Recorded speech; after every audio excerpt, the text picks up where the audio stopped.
আসসালামু আলাইকুম, সবাই কেমন আছেন? আশা করি সবাই ভালোই আছেন। আজকে আমি আপনাদেরকে মিরাবইন কেমনে আইবেন এই বিষয়ে কিছু কই। যেহেতু সামনে ঈদ, ঈদ উপলক্ষে তো আপনারা মিরাবইন অনেকে ঘুরতে নাইবেন, তা অসময় তো অবশ্যই রাস্তাঘাটে অসুবিধা হইতেই পারে। তো আমার ভিডিওটা অলরেডি আমি জানি ইতনামিটা নষ্ট গ্রামের পাশাপাশি আরও বিভিন্ন দূরের মানুষও দেহইন। তা আপনারা যেহেতু দেহইন তাহলে আপনারা কিছু জানারও দরকার আছে। তা আমি বর্তমানে যে রুটে গাড়ি চালাইতেছি এটা হলো আপনার অষ্টগ্রাম থেকে বাজিতপুর হুমায়পুর হয়ে আছে এই রাস্তাটা, এই রাস্তাটা এটা আমি 13 তারিখ, জুন মাসের 13 তারিখ এটার ফেদা গাড়ি চালাইতেছিলাম। তো মোটামুটি রাস্তাটা শুকনো আছেন, তবে রাস্তার কাছে পানি আইছে, কিছু কিছু জায়গা সেপে পানিও হয়েছে। এরপরও কিন্তু ঘাটে গেছি, ঘাট পর্যন্ত যাওন যে গেছে। তো 14 তারিখ আশা করি যাওয়া যাইতারে। এরপরে কই থাকতাম না, যদি এরপরে কেউ আমার ভিডিও দিকে আইনতে কিন্তু আমার দোষ নাই, আগে কইলাম। তো এদিক থেকে আওয়ার পরে এখানে কই কিছু মিডাউনের কথা।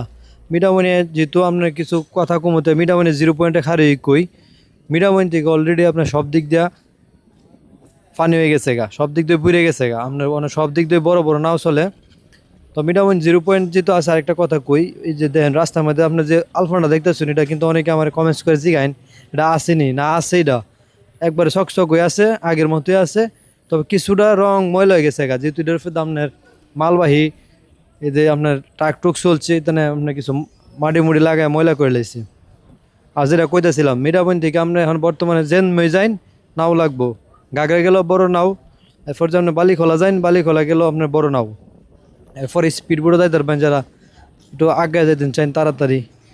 তো স্পিড বোট ভাড়াটা হইলো 200 টাকা, আর নাও ভাড়া হইলো মিরাবইন থেকে বালিখোলা 70 টাকা। আর গাগরা ভাড়াটা জানি না, যারা জানোইন কমেন্টস করে একটু কয়েলাইন কত টাকা, 20-50 টাকা হইব কি। আর মিরাবইন 0 পয়েন্ট কিন্তু অন্যরকম একটা সুন্দর হয়েছে, ছবি টবি তোলার লেগে কয়েকটা সাইড দিয়ে আপনার যাত্রী ছাউনির মতো করছে। যাত্রী ছাউনি নাই, ছাদ নাই, তবে ভিউটা কিন্তু অসাধারণ। হাওড়ের সবটা ভিউ থেকে পাইবেন, ছবি টবি তুলেন। তা আমি চাইছিলাম ছবি তুলতাম, কিন্তু আমার লগে কেউ নাই, দুঃখিত এই কারণে আমি ছবি তুলতারি নাই, আপনারা খালি দেখাইতে পারাম। তো মিরামইন এই যে টাওয়ারটা অনেক হয়েছে না, এই টাওয়ারটা কিছু ইতিহাস আছে, এই ইতিহাস নিয়ে আরেকদিন একটা ভিডিও করবো। তো এখন আমি জায়গা বাড়ির দিকে, মিরামনের দিকে যাইতে শিখা বাজারের দিকে যাইতে যাইতে আপনার কিছু আঁশ দেখলাম। আঁশ দেখে একটা জিনিস মনে হইলো, এই যে আঁশটি যেন আছে সামনে, এই আঁশের নিচ দিয়ে যে আপনার ফাঁকা রাস্তা আছে, এটা কি কইতে পারতো না। যারা আগে জানে হেরা কিন্তু কইতে পারবো যে এটা নিচে ফাঁকা রাস্তা আছে, কিন্তু অনেক পানি আছে যে যারা আপনার পর্যটক ভাই আছেন হেরা কিন্তু অনেক কই যাচ্ছেন না যে এটা নিচে আসলে কি। তো এদিক দিয়ে আইতে আইতে আমি এদিকে আই দেখলাম মাছ মারতেছে। তো মাছ মারটা একটু খারে দেখলাম, দেখি এদিক দিয়ে 60 জন, এদিক দিয়ে 2 জনে মাছ মারতেছে খুব সুন্দর করে, আমনে কুনি জাল মারতেছে, মাছ ছোটো ছোটো মাছ উঠতেছে।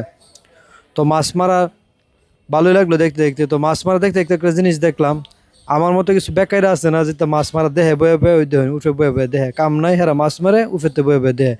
আমরা তো মনে করেন বুঝুন, খুব মজা লাগে এটা দেখলে। আচ্ছা যাক, সবাই ভালো থাকবেন, আজকের মতো বিদায়, আসসালামু আলাইকুম।